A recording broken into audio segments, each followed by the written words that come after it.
Have you ever sat on the couch, pointed a remote control at your television, pressed a button, and instantly watched the screen respond? It feels so ordinary that we never stop to think about what is really happening. How does a small plastic device in your hand send a command across the room without wires? How does the television know whether to change the channel, adjust the volume, or power down? The answer lies in a beam of light you cannot see, a technology so simple yet so effective that it has been used for decades. Today, we are going to uncover how your TV remote works with infrared light, why this invisible beam is so reliable, and the fascinating details hidden in that everyday click. Stay with me until the end, because once you understand the story of infrared remotes, you will never look at your living room the same way again. Let's begin with the basics. Infrared light is part of the electromagnetic spectrum, just like visible light, radio waves, and microwaves. The only difference is wavelength. Infrared sits just beyond the red end of visible light, with longer wavelengths that our eyes cannot detect. But even though we cannot see it, infrared behaves just like ordinary light. It can be directed, reflected, and detected by sensors. That makes it perfect for carrying information between a remote and a television. Every time you press a button, your remote flashes pulses of infrared light. These pulses travel across the room, invisible to you, but instantly recognized by the receiver inside the TV. Now, picture the remote itself. Inside the plastic shell, behind the little dark window at the front, there is a light-emitting diode designed for infrared. It looks like a tiny bulb, but instead of glowing visibly, it shines in the invisible range. When you press a button, the circuit inside the remote converts your command into a coded pattern. The diode flashes on and off in a sequence that represents that command. For example, turning up the volume might be one sequence of flashes, while changing the channel is another. Each sequence is unique, like a secret language between the remote and the television. But here is where it gets more interesting. The flashes are not random. They are carefully modulated.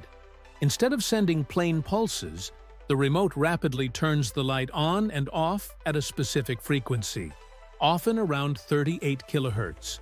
Why? Because this helps the TV's sensor distinguish the signal from background infrared noise. After all, infrared is everywhere. Sunlight, lamps, even warm bodies emit it. Without modulation, the TV would be overwhelmed by noise. By using a precise frequency, the remote makes sure the TV can filter out everything else and lock onto the intended signal. It is like tuning a radio station. Only the signal at the right frequency is recognized. Let's take a moment to picture what happens on the TV's side. Hidden somewhere on the front of the set is a small infrared receiver. It contains a sensor that detects the flashes, filters them for the correct frequency, and then decodes the pattern of on and off pulses. That pattern is translated into a digital command, which the TV's processor understands. Press the power button, and the pattern tells the TV to toggle its state. Press the volume button, and it increments the sound. Each command is just a series of pulses, but together they control the entire device. What seems like magic is really just clever use of invisible light and coding. Here's a fun experiment you can try. Even though your eyes cannot see infrared, most phone cameras can. Point your remote at your phone's camera, press a button, and look at the screen. You will see the LED flashing white or purple. That is the invisible beam revealed through technology. It is a simple trick, but it shows the hidden world of signals flying around your living room every time you press a button. Let's dive into history for a moment.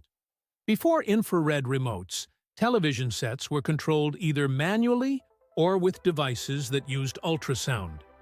Some early remotes emitted high-pitched clicks that dogs could hear, but humans often could not. These worked, but they were limited and prone to interference. In the 1980s, infrared became the standard. It was cheap, reliable, and precise. Soon, almost every TV remote in the world used it. For decades, it remained unchanged because it worked so well. Even today, when we have Bluetooth and Wi-Fi, infrared remotes are still everywhere because they are simple and cost-effective. But infrared has limitations. Unlike radio waves, it requires line of sight. The beam cannot pass through walls, and even furniture can block it. That is why you have to point the remote at the TV for it to work. Reflections from walls can sometimes help, but generally, the beam must be direct. Range is also limited, usually a few meters. Still, for a living room, that is perfectly adequate. In fact, the line of sight requirement can be a benefit.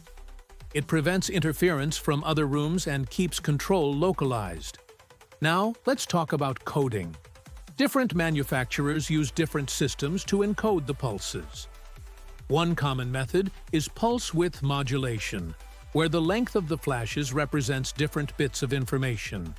Another is pulse position modulation, where the timing of the flashes carries the meaning. No matter the method, the principle is the same. The sequence of flashes encodes numbers that represent commands. A TV remote may only need a few dozen unique commands, but the coding schemes allow for hundreds, even thousands, to avoid conflicts between different devices. Have you ever noticed that some universal remotes can control multiple brands of TVs, DVD players, and sound systems? That is because engineers have cataloged the coding systems of many devices. By programming the universal remote with the right code set, it can mimic the exact sequences expected by each device. This flexibility makes universal remotes powerful, but it also reveals how standardized infrared communication has become across consumer electronics.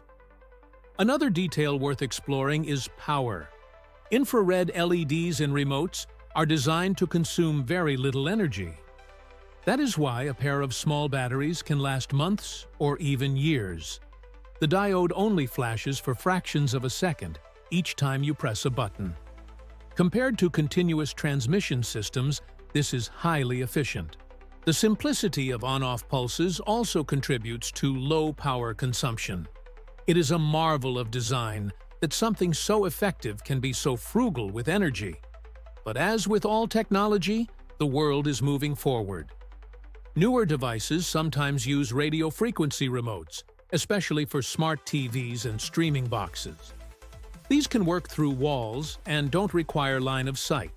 They even allow voice commands. Yet infrared persists, especially for basic TVs and appliances, because it is cheap, proven, and universal. It is a perfect example of technology that, once good enough, never really disappears. Let's put this into perspective with a comparison. Imagine your living room is a stage. Every time you press a button, your remote sends a spotlight beam that only your TV can see. The TV watches for those beams, listens to the rhythm of the flashes, and performs the command. It is a silent dance of light that has been happening for decades in homes across the world. You don't notice it, but without it, watching TV would be far less convenient. Now think about how many times in your life you have pressed a remote button. Thousands, maybe tens of thousands. Each time, an invisible flash traveled across the room, was decoded by a sensor, and translated into action. It is one of the most common interactions with invisible technology in daily life, yet few people ever stop to consider how it works. That is what makes it so fascinating. The most ordinary things often hide the most interesting stories. So how does a TV remote work with infrared? By using a tiny LED to send pulses of invisible light across the room. By modulating that light at a precise frequency to cut through background noise. By encoding each command as a unique pattern of flashes.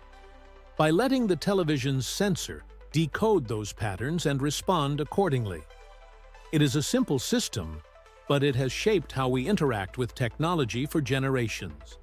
Every click is a tiny conversation in light, hidden from your eyes but essential to your comfort. And now I want to hear from you. Did you know that your remote was flashing invisible beams every time you pressed a button? Have you ever tried the phone camera trick to see those beams in action? And do you think infrared remotes will continue to survive in the age of smart devices? Or will they finally fade away? Share your thoughts in the comments, because your perspective makes this conversation richer. And if this journey into the invisible world of infrared technology opened your eyes, don't forget to like, share, and subscribe so you never miss another exploration of the everyday wonders that shape our world.